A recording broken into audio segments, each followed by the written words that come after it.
I get asked a lot why exactly I decided to convert to Catholicism, and honestly, one of the biggest reasons was the consistency that I saw in doctrine and the stability that I found in that.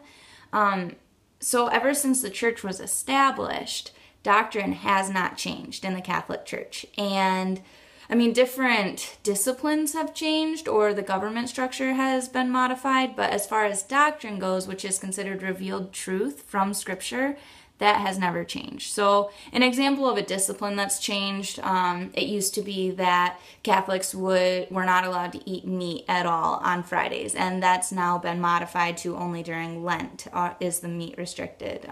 Another one, early on until the 10th century, priests were allowed to be married, but then in the Latin Rite in the 10th century it changed to they had to be celibate.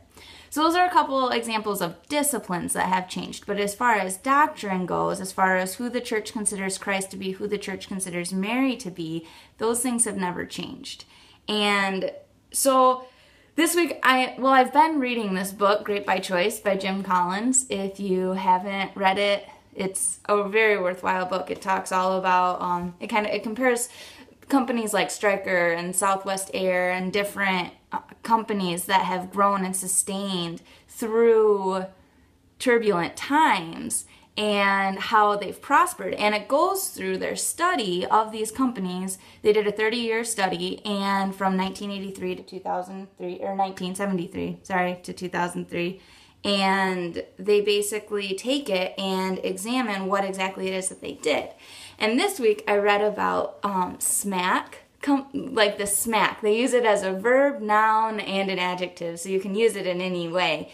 But it basically stands for specific, methodical, and consistent. And so these were the three characteristics of what each company did in order to sustain through these hard times. And so one of the quotes that stuck out to me the most that they found in all their research studies was, the signature of mediocrity is not an unwillingness to change. The signature of mediocrity is chronic inconsistency. So when I look at the Catholic Church and see how it survived through all of these different things, because the book talks about how these business owners understand when to make changes and when to not. And as far as they don't change in regard to the culture of what's going on. They may see the stock market crash, but know that, this is going to happen and make certain modifications, but they do low risk changes and it's really thought out and planned. Again, I mean, it goes through it a lot more in depth in the book, obviously. But when we start looking at the Catholic Church and what it has done in sustaining the doctrine, I mean, the Catholic Church is founded by Jesus Christ. Right? So people will argue, well, people from Baptist or Methodist or anything will say, well, Jesus Christ is our founder. No, you have different founders. Like the Mormon church was not founded by Jesus Christ. It was founded by Joseph, whatever his name is. Sorry, I can't think of it right now, but it was founded by Joseph in whatever year, and it's not founded by Christ, though. That would be like saying George Washington founded Obamacare.